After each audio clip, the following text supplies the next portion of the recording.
बड़े दिल वाले छोटे जानवर। एक दिन आसमान पर काले बादल छा गए, बिजली चमकने लगी और जोर की बारिश शुरू हो गई। पहले तो सब जानवर खुश हुए कि गर्मी से राहत मिलेगी, मगर बारिश इतनी तेज हो गई, नदी, तालाब, नाले सब पानी से भर गए। जंगल में पानी ही पानी हो गया। एक सैलाब की सूरत हाल इख्तियार कर गई। मगर ऐसे में एक अजीब बात हुई। जंगल के कुछ जानवर एक दूसरे की मदद के लिए आगे आए।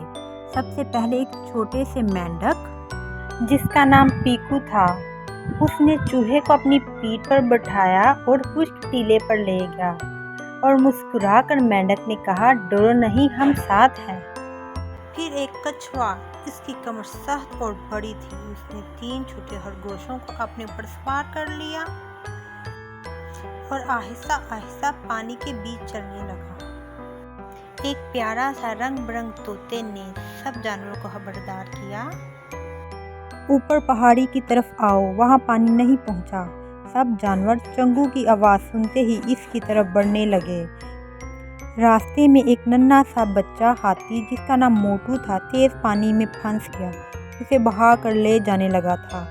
तब ही एक बड़ा रीछ जिसका नाम बिल्लू था दौड़ा और अपने लंबे बाजू से मोटू को थाम लिया। मैं तुम्हें कुछ नहीं होने दूंगा, रीछ ने कहा। कई घंटे गुजर गए, सब जानवर मिलकर एक दूसरे को बचाते रहे।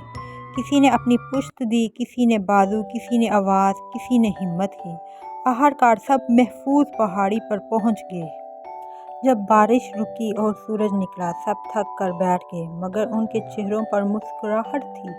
किसी ने कहा, आज हमने सीखा कि मुश्किल वक्त में अगर हम एक दूसरे का साथ दें तो कोई भी मसला बड़ा नहीं होता। सबने तालियां बजाईं, यहाँ तक कि परिंदों ने भी खुशी में गीत गाए। इस दिन के बाद जंगल में दोस्ती का रंग और गहरा हो गया।